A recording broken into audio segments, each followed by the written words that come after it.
بسم اللہ الرحمن الرحیم۔ سورة الانفطار۔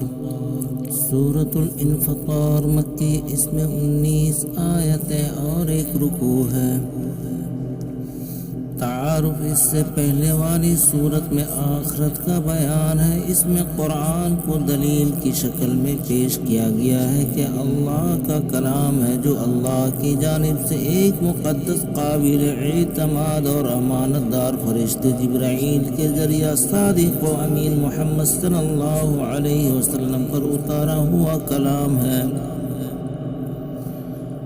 اور یہ کلام آپ کو آخرت کی تیاری کی طرف دعوت دیتا ہے کہ تم اپنا عقیدہ اور عمل درست رکھو، کامیاب رہو گے۔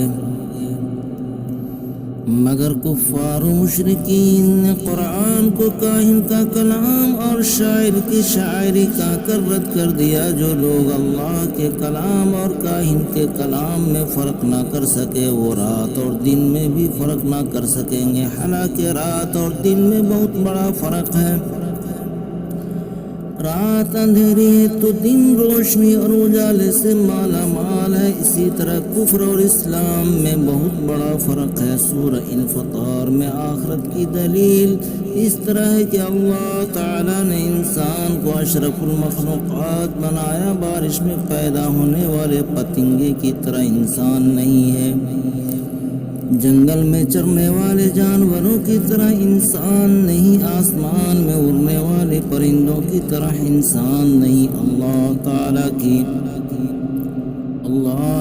کی 18,000 مخلوقات میں انسان سب سے اعلیٰ اور سب سے افضل ہے۔ انسان کو اللہ تعالیٰ نے بے حد قوت و طاقت عطا کی ہے۔ علم، عقل، آنکھ، کان وغیرہ جس رب نے انسان کو اتنی صلاحیتیں اور اتنی طاقتیں دیا ہے، اتنے انعامات سے سرفراز کیا ہے، کیا وہ حساب نہیں لے گا؟ دینے والا پوچھے گا نہیں کہ تم نے ہماری نعمتوں کا کیا کیا؟ حساب پیش کرو۔ حساب کتاب لینے کے لیے ہی کرامن کاتبین نامی فرشتوں کو اللہ تعالیٰ نے انسان کے ساتھ لگا رکھا ہے۔ ایک فرشتہ نیکی لکھے گا اور دوسرا بدی لکھے گا۔ حساب لینے کے لیے ہم پر نگران مقرر ہے، ہمارے عمل کا ریکارڈ رکھا جا رہا ہے۔ ہم کو آخرت سے غافل نہیں ہونا چاہیے۔ بسم اللہ الرحمن الرحیم۔ اذا السماء انفطرت واذا الكواكب انتثرت واذا البحار فجرت واذا القبور بعثرت علمت نفس ما قدمت وأخرت يا أيها الإنسان ما غرك بربك الكريم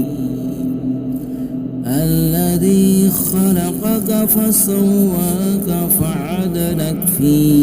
أي صورة ما شاء ركبك كلا بل تكذبون بالدين وإن عليكم لحافظين۔ جب آسمان پھٹ جائے گا اور جب تارے بکھر جائیں گے، جب سمندر ابل پڑیں گے اور جب قبریں کھول دی جائے گی، تب ہر شخص معلوم کر لے گا کہ اس نے آگے کیا بھیجا تھا اور پیچھے کیا چھوڑا تھا۔ اے انسان، تجھے کس چیز نے اپنے رب کریم کے بارے میں دھوکہ میں ڈال رکھا ہے، جس نے تجھے پیدا کیا پھر اور تیرے اعضاء کو ٹھیک ٹھاک کیا، پھر درست اور برابر بنایا اور جس صورت میں چاہا تجھے جوڑ دیا۔ مگر افسوس کہ تم لوگ جزا و سزا کو جھٹلاتے ہو، حالانکہ تم پر نگران فرشتے مقرر ہیں۔ كراما كاتبين يعلمون ما تفعلون إن الأبرار لفي نعيم وإن الفجار لفي جحيم يصلونها يوم الدين وما هم عنها بغائبين وما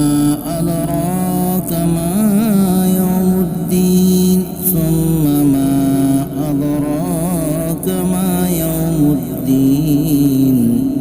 يوم لا تملك نفس لنفس شيئا والأمر يومئذ لله